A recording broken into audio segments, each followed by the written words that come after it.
안녕하십니까, 정석인입니다. 네, 오래간만에 또 튜토리얼을 만들게 됐는데요.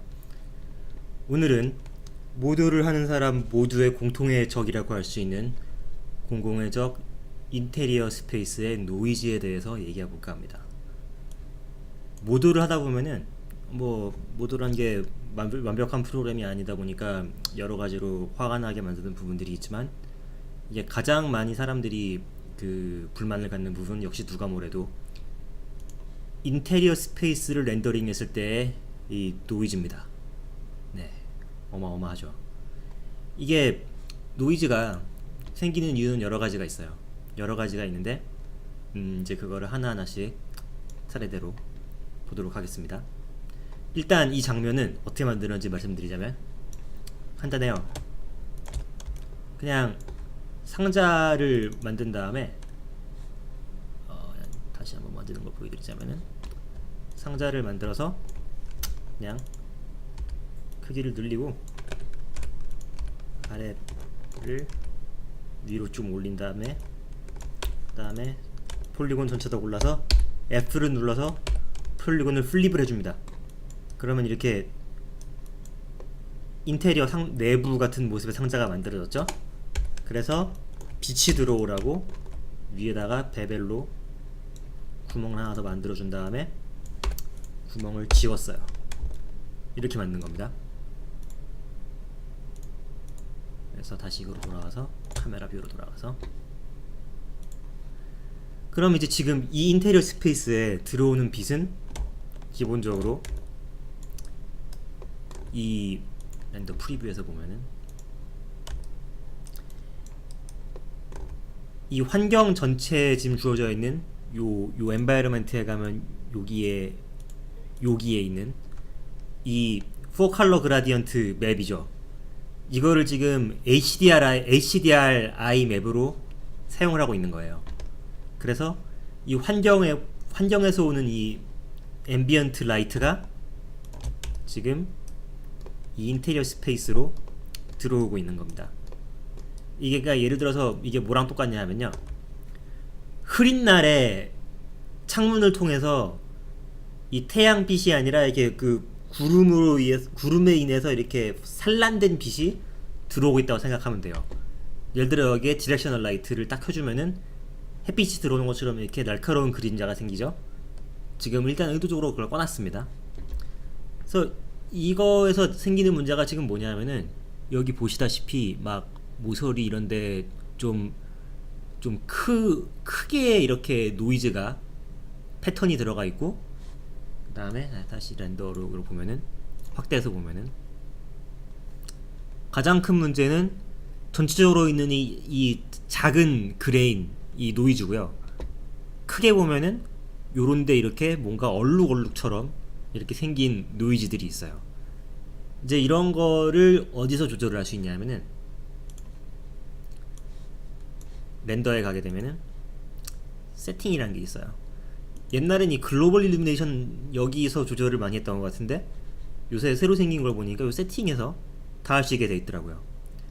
글로벌 일루미네이션 이란 게 뭐냐 하면은, 그러니까 렌더링을 하기 위한 알고리즘의 일부인데, 적어도 제가 이해하는 바로는 모도에서는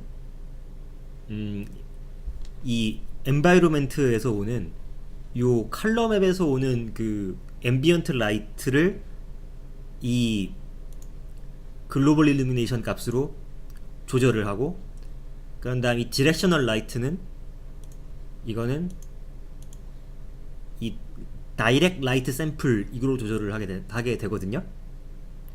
정확할지는 제가 확인들 안 해봤어요. 뭐 조금 더 도큐멘트를 보면은 알 수 있을 것 같긴 한데, 근데 제가 여러 가지 실험을 해봤는데, 여태까지 오랜 시간 동안 많은 실험을 해봤는데 거의 대부분 맞아요. 글로벌 일루미네이션에서 조절을 하게 됩니다. 그래서 인다이렉트 샘플 이거가 흔히 말하는 브루트 포스 샘플링 방법인 것 같아요. 맞을 거예요. 그 다음 이건 이레디언스 캐시 샘플이고, 써있는 그대로 여러 가지 용어가 나오는데 사실 다 별로 신경 쓸 거 없고 숫자를 높이면 됩니다. 128 얘는 뭐 한 512 정도? 그냥 더 큰 숫자를 넣으면은 보통의 경우에는 매우 당연하게도 렌더가 더 깨끗하게 나와요. 당연하겠죠?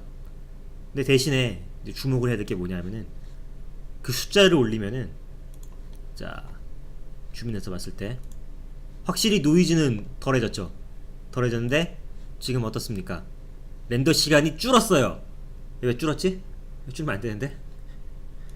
예, 보통의 경우에는 렌더 시간이 늘어납니다. 왜 이럴까? 근데 뭐 이제 상대적으로 조금 더 괜찮은 렌더가 나왔다 뿐이지 여전히 노이즈가 심각하죠. 하지만 하나 확인할 수 있는 거는, 여기서 보면 이렇게 얼룩얼룩한 거 있잖아요. 그거는 확실하게 잡혔어요. 그러니까 여기서 우리가 알 수 있는 건 이 얼룩얼룩한 거가 글로벌 리드메이션의 세팅 값이랑 관련이 있다는 뜻이에요. 그러면은 일단 그럼 그거는 해결이 됐고, 나머지 이 작은 노이즈는 어디서 오는 거냐? 이거는 사실은 마테리얼에서 오는 겁니다. 마테리얼을 보면은 리플렉션 값들이 있어요.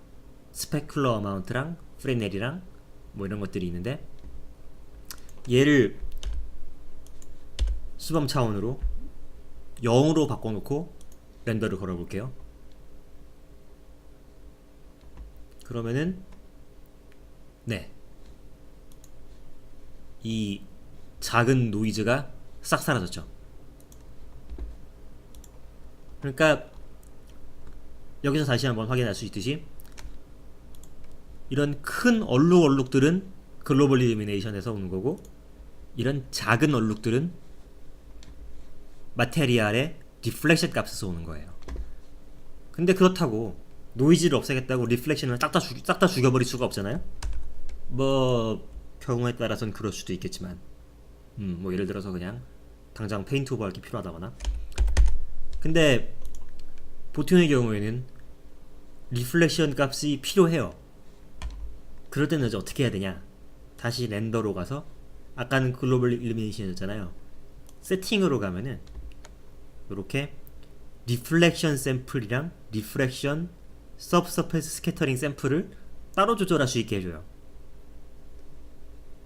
근데 지금 경우에는 우리가 만졌던 값이 반사 리플렉션 샘플이었잖아요. 뭐 리프렉션이랑 리플렉션은 다른 겁니다. 리플렉션은 뭐냐면 반사예요. 그렇겠죠? 리프렉션은 발음이 리프렉션, 예, 이거는 굴절입니다. 근데 이거는 마테리얼 쪽에서 설명을 했어야 되는 건데, 모든 반사 재질이 다 리플렉션에만 영향을 받는 건 아니에요. 이게 금속 종류로 가면은 리프렉션 값도 영향을 많이 받습니다. 하지만 지금은 일단 리플렉션 값을 256으로 점프업을 시키고, 다시 여기 리플렉션 값들이 들어왔죠. 마테리얼에서 렌더를 걸어볼게요.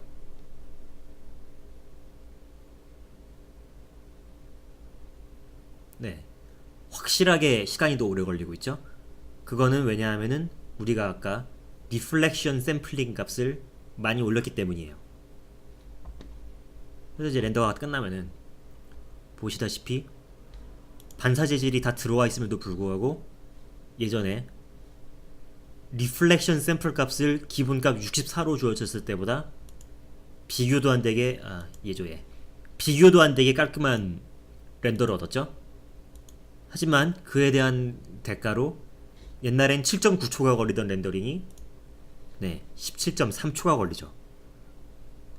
그래서 사실은 이게 언제나 뭐 이렇게 한 장만 렌더링을 걸 때는 사실 별로 상관없어요. 그냥 그럴 때는 그냥 뭐 귀찮다 그러면 그냥 여기 있는 요거 5개 값 그냥 확 올려버리시고요. 그러면은 거의 대부분의 노이즈를 잡을 수가 있어요. 거의 대부분의 노이즈를 잡을 수가 있는데, 사실 지금 상태에서는 다이렉트 라이트를 그냥 켜봐도 아마 그렇게까지, 비록 우리가 다이렉트 라이트 샘플을 올리지 않았지만 크게 노이즈가 늘어나지 않을 거예요. 왜냐하면 이건 굉장히 단순한 라이팅 셋업이거든요. 그래서 조금 더 복잡한 라이팅에 갔을 때는 어떻게 하면 되는지는 다음 튜토리얼에서 살펴보도록 하겠습니다. 네, 봐주셔서 감사합니다.